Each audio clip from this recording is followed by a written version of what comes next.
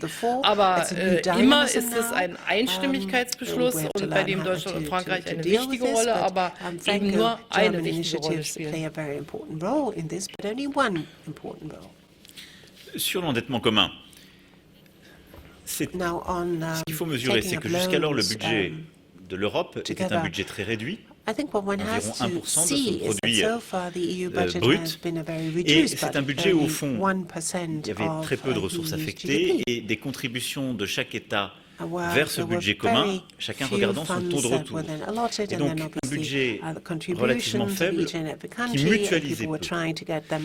C'est la première fois en effet que nous décidons véritablement de créer un programme pour la relance où nous engageons notre garantie, notre signature ensemble pour aller vers les marchés.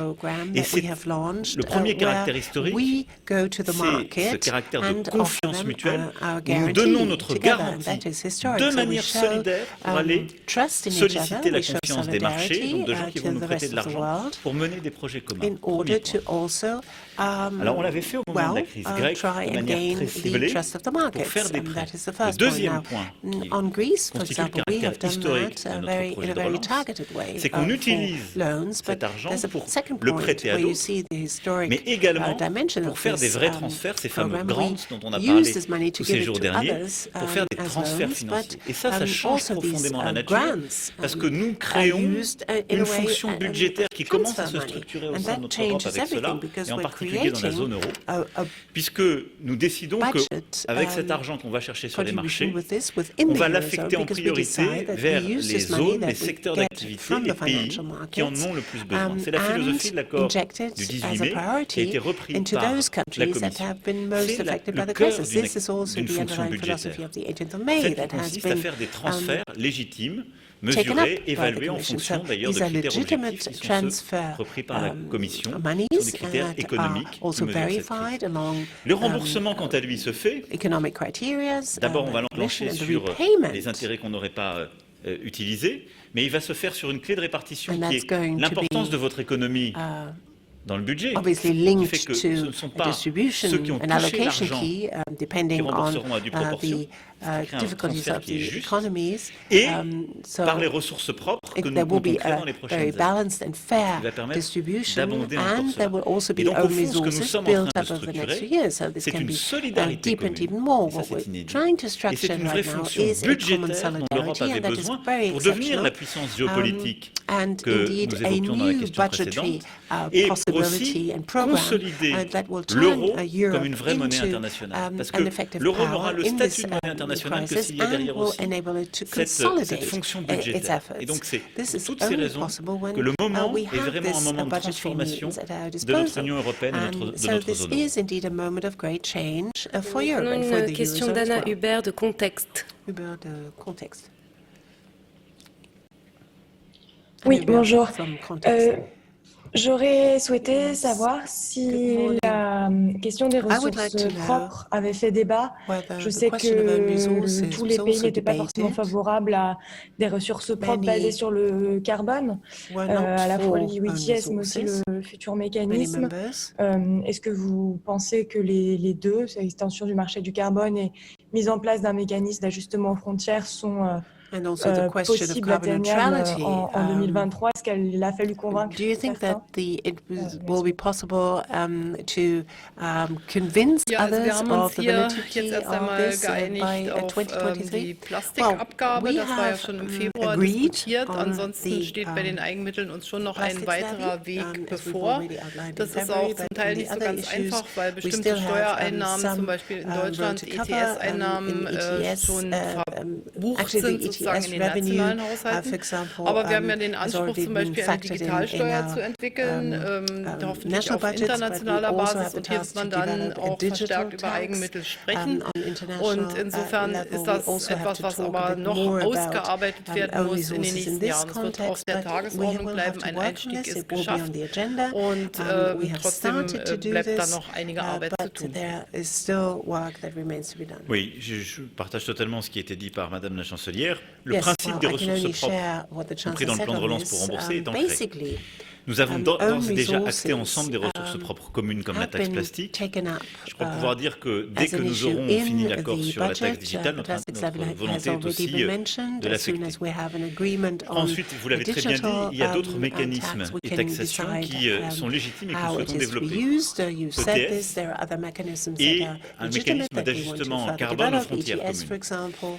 Simplement, là, c'est une autre discussion qu'il convient d'avoir dans les prochains mois et prochaines années, qui n'est pas le principe même qu'on va continuer à développer et faire monter parce que c'est pour respecter notre trajectoire carbone une nécessité, et le mécanisme d'ajustement aux frontières sur lequel nous avons déjà commencé à élaborer, le consensus est lui essentiel pour avoir cette trajectoire et la rendre compatible avec notre compétitivité, notre empreinte industrielle, pour éviter le dumping environnemental qui viendrait d'autres régions. Mais la question qu'il y a derrière, c'est ensuite l'affectation. C'est vrai que pour plusieurs États membres, ce sont des ressources d'ores et déjà importantes au niveau national. Et donc, pour que ça devienne des ressources propres collectives, c'est un accord d'affectation de ces ressources. Et ça, c'est quelque chose que nous aurons à débattre et à trancher dans les prochains semestres. Die letzte Frage ist eine internationale. Sie kommt von der BBC. Gavin, bitte.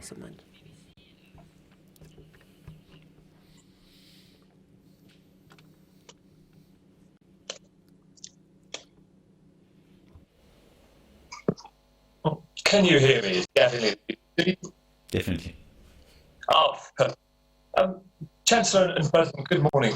For President Macron first, according to sources in the room, you talked about how the Frugal Four in Finland were putting the European project in jeopardy with the constant cuts. And I know you talked about the success of this, but give me a sense of what you think perhaps could have been achieved if the cuts on the grants weren't as much, the cuts from elsewhere, perhaps science and the just transition. And Chancellor Merkel, and you talked about the void of David Cameron this time and other forces in the room coming to the fore. Perhaps could you elaborate on that and tell us about the power dynamics, perhaps Mark Rutte coming to the fore and not just being this Franco-German relationship in the EU?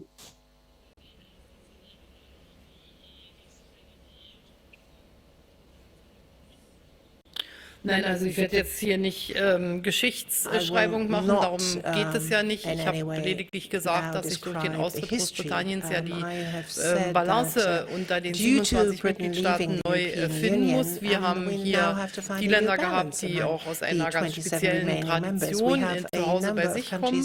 Aber das, was für mich zählt, ist, dass wir diesen neuen Weg beschreiten konnten, dass wir einen Haushalt aufgestellt haben, aber gleichzeitig eben auch einen solchen Aufbaufonds zustande gebracht haben, an dem sich eben gerade auch diese genannten Länder in besonderer Weise beteiligen werden, und das ist gelungen. Und das war ein weiter Weg für diese Länder. Auch für Deutschland war ja die ganze Sache eines solchen Wiederaufbaufonds, der auch auf einer Verschuldung der Kommission beruht, der dann durch die nationalen Parlamente ratifiziert werden muss. Kein einfacher Weg. Insofern kann ich auch nachvollziehen, dass diejenigen, die sich vielleicht damit noch nicht wochenlang beschäftigt haben, diesen Weg erst einmal nachgehen mussten. Aber ich halte ihn einfach jetzt für den angemessenen Weg. Und das, was zählt, egal wer welche Diskussion jetzt eingebracht hat in den vergangenen Tagen, das, was zählt, ist, dass wir fähig sind, ein gemeinsames Ergebnis zu erreichen, das dann auch überzeugen kann, dass die auf uns zukommenden Aufgaben überzeugend erfüllt werden können. Ensuite, sur votre question, je pense que ce serait malvenu ici de revenir, de stigmatiser tel ou tel ou devant les tensions des choses. Qu'il y ait des différences de sensibilité entre nous, c'est légitime, parce qu'il y a des histoires différentes, des réalités qui sont différentes, des situations économiques et sociales profondément différentes. Ça veut dire aussi qu'il nous reste beaucoup de travail pour œuvrer à plus de convergence, qui est au cœur du projet européen. Et c'est vrai que ces dernières années, décennies, nous n'avons pas été au bout de ce chemin de la convergence fiscale et sociale en Europe. Ensuite, pour les pays qu'on a appelés frugaux, la sensibilité vient du fait qu'ils sont des contributeurs nets importants et qu'il y a une sensibilité politique chez eux sur ce point, avec souvent des gouvernements de coalition et donc des dirigeants qui sont autour de la table, mais qui doivent répondre à leur Parlement, qui leur met beaucoup de contraintes. Et si on ne prend pas en compte ces éléments de réalité, si on met en difficulté ces dirigeants, bien souvent le risque que nous courons, c'est de favoriser les populistes dans ces mêmes pays et les extrêmes. Et donc notre choix, ça a été de les amener à la réalité de ce que nous voulons et de trouver des mécanismes pour qu'ils puissent convaincre leurs propres partis, leurs partenaires de coalition. Et ça, ce sont nos différences. La France n'a pas ce même système, Mais il y a beaucoup d'autres pays qui l'ont. Et il faut aider chacun à convaincre son opinion publique comme ses partenaires. Et donc moi je pense que le sujet des rabais a fait partie de cette dynamique, comme d'autres sujets en ont fait partie aussi. Ça montre simplement qu'il y a encore beaucoup de divergences dans notre Union européenne et qu'il faut réussir à rassembler. Mais ça légitime d'autant plus, je vais finir là-dessus, le caractère historique de ce que nous venons de faire. Parce que aussi longtemps que nous aurons un budget qui repose sur des contributions nationales, la question du juste retour se posera. Et nous aurons un budget qui viendra toujours se heurter au juste retour et donc à un débat national qui est que me donne l'ordre. Et ce débat, il est mal éclairé par la dimension uniquement budgétaire. On a eu cette discussion avec nos partenaires. Un pays qui parfois contribue beaucoup sur le plan budgétaire, il doit aussi regarder le retour économique qu'il a de l'Europe. Beaucoup de ces pays-là sont au cœur du marché unique et ont un retour énorme de l'Europe sur le plan économique qui n'existerait pas s'il n'y avait pas ce marché. Et donc, en les convainquant de cela, on les a convaincus d'une solidarité en disant si tel ou tel pays parmi nous tombe, si le marché unique se fragmente, alors vous perdrez plus que votre contribution nationale sur le plan budgétaire. Vous perdrez l'intérêt économique, le retour économique du marché unique. Je crois qu'ils ont fait ce chemin avec nous, mais surtout, si nous continuons dans le temps à œuvrer pour avoir justement ces mécanismes de solidarité, de transfert, nous décidons ensemble d'engager notre responsabilité, notre solidarité, et on investit là où c'est pertinent, et pas simplement là où ça nous rapporte à chacun. C'est pour ça que ce chemin est en train de se faire. Voilà, donc nous faisons lentement, de manière difficultueuse, en traversant les crises, un travail d'édification d'une créature politique unique dans l'histoire contemporaine et je dirais sur la planète, qui est de notre Europe. L'Union européenne, c'est un mécanisme inédit de coopération et de multilatéralisme à l'échelle d'un continent qui n'a pas d'équivalent, et il l'a encore montré durant ces derniers jours. Je crois qu'on peut légitimement s'en réjouir. Das